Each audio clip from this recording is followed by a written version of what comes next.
स्वागत है आप सभी का हमारे YouTube चैनल करंट समसामयिकी बाई टीसी सैनी में। आज है 2 अप्रैल 2022 और 2 अप्रैल 2022 को करंट अफेयर के जितने भी इंपॉर्टेंट क्वेश्चन हैं वो सभी हम इस वीडियो में देखेंगे। इसलिए आप सभी से रिक्वेस्ट है, जितना हो सके हमारे चैनल को लाइक करें, शेयर करें और सब्सक्राइब करें। इस वीडियो की PDF फाइल भी आप सभी को उपलब्ध करवाई जाएगी।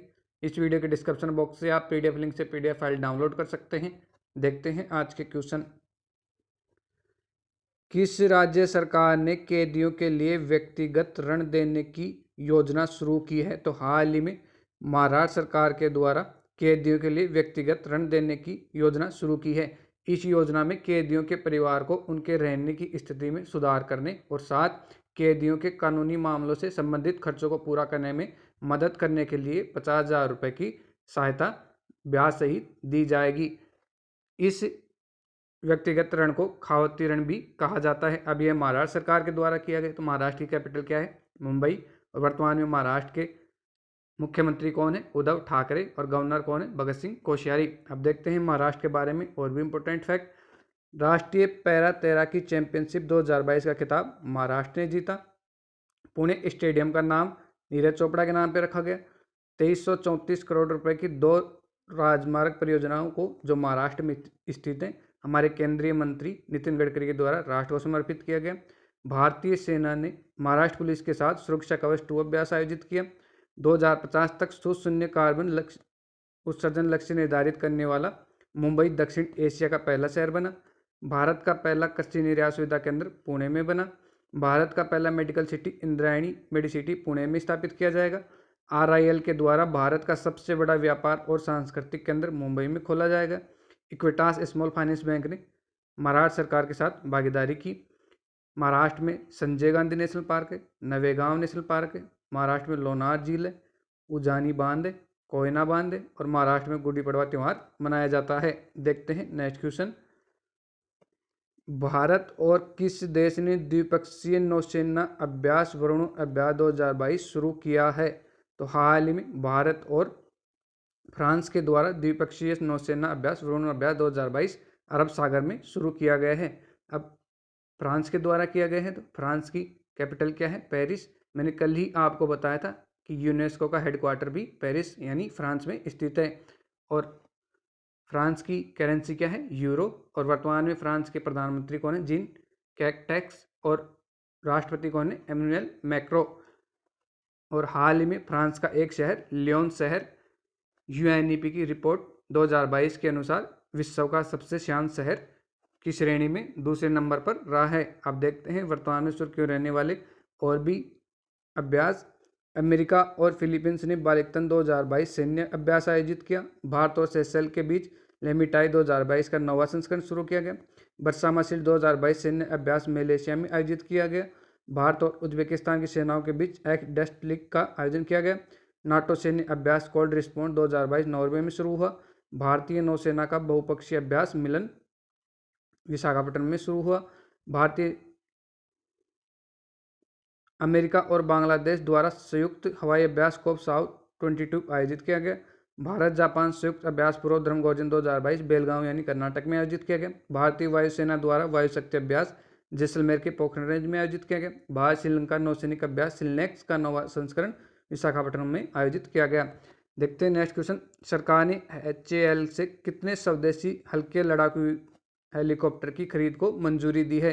तो हाल ही में भारत सरकार ने HAL यानी हिंदुस्तान एरोनॉटिक्स लिमिटेड से 17 स्वदेशी हल्के लड़ाकू हेलीकॉप्टर की खरीद को मंजूरी दी है। अब HAL की स्थापना कब हुई? 1940 में और इसका हेडक्वार्टर कहाँ है? बेंगलुरु में। और वर्तमान में HAL के MD एंड चेयरमैन कौन है? R माधवन। देखते हैं नेक्स्ट क्वेश्चन। किस राज्य सरकार ने विनय समस्या योजना शुरू की है? तो हाल ही में कर्नाटक सरकार के द्वारा विनय समस्या योजना शुरू की गई है। अब इस योजना में क्या होगा? इस योजना में कर्नाटक राज्य में ग्राम पंचायतों में जाति पूर्वाग्रह के खिलाफ जन जागरूकता अभियान के रूप में इसको कर्नाटक के मुख्यमंत्री बसवराज S बोम्मई द्वारा शुरू किया गया है। और यह 14 अप्रैल यानी डॉक्टर भीमराव अंबेडकर की जयंती पर लॉन्च की जाएगी। अब यह कर्नाटक सरकार द्वारा की गई है। तो कर्नाटक की कैपिटल क्या है? बेंगलुरु। और वर्तमान में कर्नाटक के मुख्यमंत्री कौन है? बसवराज S बोम्मई। और गवर्नर कौन है? थावरचंद गहलोत। अब देखते हैं कर्नाटक के बारे में और भी इंपॉर्टेंट फैक्ट। कर्नाटक सरकार ने 120 गाँवों के लिए हाल ही में पेयजल परियोजना को मंजूरी दी। Invest Karnataka global investor meet का शुभारंभ कर्नाटक में किया गया। दुनिया का सबसे लंबा रेलवे प्लेटफॉर्म कर्नाटक के हुबली में बन रहा है। राजस्व विभाग ने भूमि संरक्षण के लिए दिशांक ऐप लॉन्च किया। मेरी पॉलिसी मेरे हाथ अभियान लॉन्च किया गया कर्नाटक सरकार के द्वारा और यह अभियान प्रधानमंत्री फसल बीमा योजना का एक हिस्सा है। भारत के पहले digital water data bank aquarium की स्थापना कर्नाटक में की गई। भारत का पहला AI और रोबोटिक्स टेक्नोलॉजी पार्क बेंगलुरु में लॉन्च किया गया। ट्रांसजेंडर के लिए पुलिस में आरक्षण की घोषणा कर्नाटक सरकार द्वारा की गई। तीसरा भारत जापान संयुक्त अभ्यास पूर्व धर्म गार्जियन 2022 कर्नाटक के बेलगांव में आयोजित किया गया। कर्नाटक का 31वां जिला विजयनगर को घोषित किया गया। राज्य ऊर्जा दक्षता सूचकांक में कर्नाटक शीर्ष पर रहा। एक गांव है मटर गांव जो कर्नाटक के शिमोगा जिले में स्थित है। एकमात्र गांव है जहां संस्कृत बोली जाती है। कर्नाटक में यक्षगण नृत्य किया जाता है। डोलो कुणिता नृत्य किया जाता है। कर्नाटक में बांदीपुर नेशनल पार्क है, नागरहोल नेशनल पार्क है, मुदुमलाई नेशनल पार्क है और कर्नाटक में ब्रह्मगिरी वन्यजीव अभ्यारण्य और काबिनी वन्यजीव अभ्यारण्य है। देखते हैं नेक्स्ट क्वेश्चन। भारतीय भुगतान परिषद के नए अध्यक्ष के रूप में किसे नियुक्त किया गया है? तो हाल ही में भारतीय भुगतान परिषद यानी payments council of India PCI के अध्यक्ष के रूप में विश्वास पटेल को नियुक्त किया गया है। जैसा कि आप इमेज में देख पा रहे हैं, ये हैं विश्वास पटेल और इन्हीं को अब भारतीय भुगतान परिषद के नए अध्यक्ष के रूप में नियुक्त किया गया है। भारतीय भुगतान परिषद RBI के तहत एक निगम है, उसके अंडर कार्य करती है। देखते हैं वर्तमान में सुर्खियों रहने वाले और भी अध्यक्ष को। एसोचैम के नए अध्यक्ष सुमन सिन्हा को बनाया गया। ऑल इंडिया लिमिटेड के अध्यक्ष रंजीत रथ, कल्याण ज्वेलर्स के चेयरमैन विनोद राय, भारतीय बैडमिंटन संघ के अध्यक्ष हेमंत विश्वा शर्मा और ये वर्तमान में असम के मुख्यमंत्री भी हैं। बार्क इंडिया के नए अध्यक्ष शशि सिन्हा, भारतीय बीमा नियामक और विकास प्राधिकरण के अध्यक्ष देवाशीष पांडा, चार धाम परियोजना समिति के नए अध्यक्ष justice AK Sikri, CII Karnataka के अध्यक्ष अर्जुन रंगा, CII पश्चिमी क्षेत्र का अध्यक्ष सुनील चौरड़िया, एशियाई क्रिकेट परिषद के अध्यक्ष जयसा, एयर इंडिया चेयरमैन के N चंद्रशेखरन, राष्ट्रीय वित्तीय प्राधिकरण के अध्यक्ष अजय भूषण पांडे, FATF यानी फाइनेंशियल एक्शन टास्क फोर्स के अध्यक्ष T राजा कुमार और FATF के द्वारा हाल ही में UAE और पाकिस्तान को अपनी ग्रे लिस्ट में शामिल किया गया था। देखते हैं नेक्स्ट क्वेश्चन। किस राज्य सरकार ने स्पोर्ट्स डिजिटल एक्सपीरियंस सेंटर शुरू करने के लिए सैमसंग के साथ समझौता किया है? तो हाल ही में मणिपुर सरकार के द्वारा स्पोर्ट्स डिजिटल एक्सपीरियंस सेंटर शुरू करने के लिए सैमसंग के साथ समझौता किया है। मणिपुर के ओलंपियन पार्क और खुमान लंपक स्पोर्ट कॉम्प्लेक्स के एक डोमेन के रूप में यह समझौता किया गया है। अब मणिपुर के द्वारा किया गया है। तो मणिपुर की कैपिटल क्या है? इम्फाल। और वर्तमान में मणिपुर के मुख्यमंत्री कौन है? N बीरेन सिंह और ये हाल ही में मुख्यमंत्री बने हैं। और गवर्नर कौन है? ला गणेशन। और सैमसंग दक्षिण कोरिया की एक कंपनी है। देखते हैं नेक्स्ट क्वेश्चन।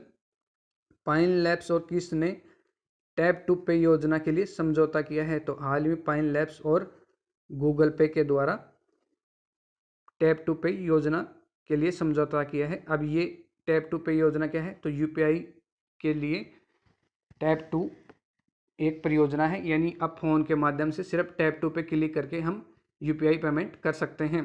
अब गूगल पे, तो गूगल की स्थापना कब हुई? 4 सितंबर 1998 को और इसका हेडक्वार्टर है कैलिफोर्निया US में। और वर्तमान में इसके CEO कौन है? सुंदर पिचाई। और हाल ही में गूगल के द्वारा एक घोषणा की गई कि भारत में प्ले पास सब्सक्रिप्शन सेवा शुरू करने की घोषणा की गई। देखते हैं नेक्स्ट क्वेश्चन।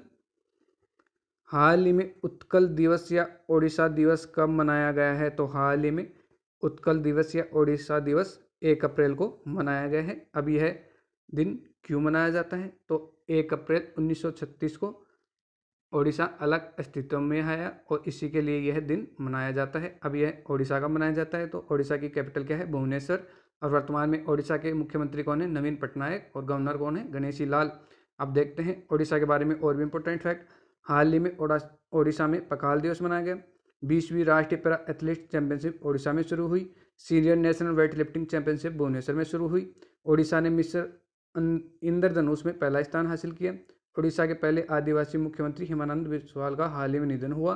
राज्य सरकार ने खाद्य सुरक्षा में सुधार के लिए WFP के साथ समझौता किया। राज्य सरकार ने महंगाई भत्ते में 0.3% की वृद्धि की। ओडिशा के सबसे लंबे पुल टी सेतु का उद्घाटन कटक में हुआ। आपदा प्रबंधन को ओडिशा सरकार ने अनिवार्य विषय घोषित किया। अर्बन गवर्नेंस इंडेक्स में ओडिशा शीर्ष पर रहा। ओडिशा सरकार के द्वारा स्वच्छ बिंदु सागर पहल, स्मार्ट हेल्थ कार्ड वितरण शुरू किए गए। गरिमा नामक नई योजना शुरू की गई। ड्रिंक फ्रॉम टैप योजना की शुरुआत की गई। ओडिशा में सुनावेंडा, कोठागन, नलवन, वायसीपिल्ली, देवीगढ़, गहरीमठ और वाइल्ड लाइफ सेंचुरी हैं और चिल्का लेक है। ओडिशा में नुआखाई उत्सव मनाया जाता है, रज पर्व जिसे राजा पर्व भी कहा जाता है, और चित्र यात्रा उत्सव मनाया जाता है। ओडिशा के 2 गांव हैं, वैकेंट रायपुर और नोलियासाई, इनको यूनेस्को के द्वारा सुनामी रेड्डी गांव घोषित किए गए हैं। ओडिशा में लिंगराज मंदिर है, कोणार्क मंदिर है जिसे काला पैगोंडा के नाम से भी जाना जाता है। ओडिशा में जगन्नाथ मंदिर है। देखते हैं नेक्स्ट क्वेश्चन।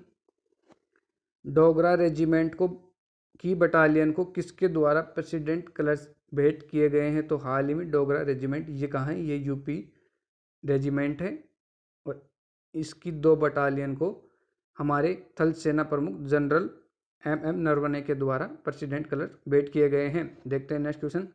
आई यानी IIIDEM के पहले विजिटिंग प्रोफेसर कौन बने हैं? तो IIIDEM यानी India international institute of democracy and election management के पहले विजिटिंग प्रोफेसर आशुतोष कुमार बने हैं। जैसा कि आप इमेज में देख पा रहे हैं, ये हैं प्रोफेसर आशुतोष कुमार और इन्हीं को अब IIIDEM का विजिटिंग ऑफिसर नियुक्त किया गया है। देखते हैं नेक्स्ट क्वेश्चन। IONS समुद्री अभ्यास 2022, जिसे IMEX 2022 भी कहा जाता है, कहाँ आयोजित किया गया है? तो हाल ही में IONS समुद्री अभ्यास 2022 गोवा में आयोजित किया गया है। गोवा और अरब सागर में यह आयोजित किया गया। अब गोवा में किया गया है तो गोवा की कैपिटल क्या है? पणजी। और वर्तमान में गोवा के मुख्यमंत्री कौन है? प्रमोद सावंत। और गवर्नर कौन है यानी राज्यपाल कौन है? श्रीधरन पिल्लई। भारत का पहला रेबीज मुक्त होने वाला राज्य गोवा बना। भारत का पहला अल्कोहल म्यूजियम गोवा में खोला गया। देखते हैं नेक्स्ट क्वेश्चन। RBI का स्थापना दिवस कब मनाया गया है? तो हाल ही में RBI का स्थापना दिवस 1 अप्रैल को मनाया गया है। 1 अप्रैल 1935 को RBI अस्तित्व में आया और इसका कोलकाता में स्थापना की गई, लेकिन वर्तमान में इसका हेडक्वार्टर मुंबई में है और इसका 1949 में राष्ट्रीयकरण किया गया। और वर्तमान में RBI के गवर्नर कौन है? शक्तिकांत दास और ये 25वें नंबर के इसके गवर्नर हैं। देखते हैं नेक्स्ट क्वेश्चन। किसके द्वारा startup founders hub platform launch किया गया है?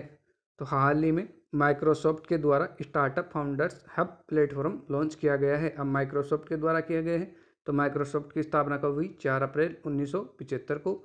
और वर्तमान में माइक्रोसॉफ्ट के CEO और अध्यक्ष कौन है? सत्य नडेला। और हाल ही में माइक्रोसॉफ्ट के द्वारा एक घोषणा की गई थी कि भारत का सबसे बड़ा डाटा सेंटर क्षेत्र हैदराबाद में स्थापित किया जाएगा।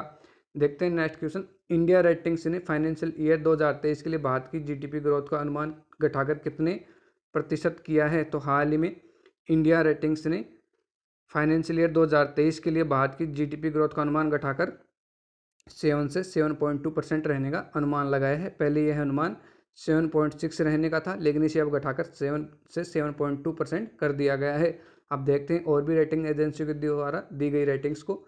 ICR के द्वारा फाइनेंशियल ईयर 2023 के लिए 7.2%, अनटैक्ड ने 2022 के लिए भारत की GDP दर 4.6%, OECD ने फाइनेंशियल ईयर 2023 के लिए GDP दर 8.1%, फिच रेटिंग्स ने फाइनेंशियल ईयर 2023 के लिए विकास दर 8.5%, क्रिसल ने 2022-23 के लिए 7.8% और हमारे आर्थिक सर्वेक्षण में 8.5%, NSO के द्वारा 2021-22 में 8.9%, मॉर्गन स्टैनली 2022-23 के लिए 8.1%, मूडीज ने 2022-23 में 9.1% रहने का अनुमान लगाया है। देखते हैं नेक्स्ट क्वेश्चन। किसके द्वारा कतर 2022 के लिए आधिकारिक अल रिहला विश्व कप बॉल का अनावरण किया गया है? तो हाल ही में कतर 2022 विश्व कप के लिए एडिडास के द्वारा अल रिहला विश्व कप बॉल का अनावरण किया गया है। अल रिहला विश्व कप की बॉल का नाम है और यह एडिडास के द्वारा अनावरण किया गया है। इस बार यह एडिडास की 14वीं गेंद है और इसे सबसे तेज खेल गति को समायोजित करने के लिए बनाया गया है, क्योंकि यह अन्य विश्व कप की तुलना में इस बार सबसे तेज बॉल है। ये हवा में तेज उड़ान भरेगी। अब एडिडास की स्थापना कब हुई? 18 अगस्त 1949 को और इसका हेडक्वार्टर कहाँ है? जर्मनी में। और एडिडास की भारत में ब्रांड एम्बेसडर कौन है? टेबल टेनिस खिलाड़ी मनिका बत्रा। आज के लिए इतना ही, धन्यवाद।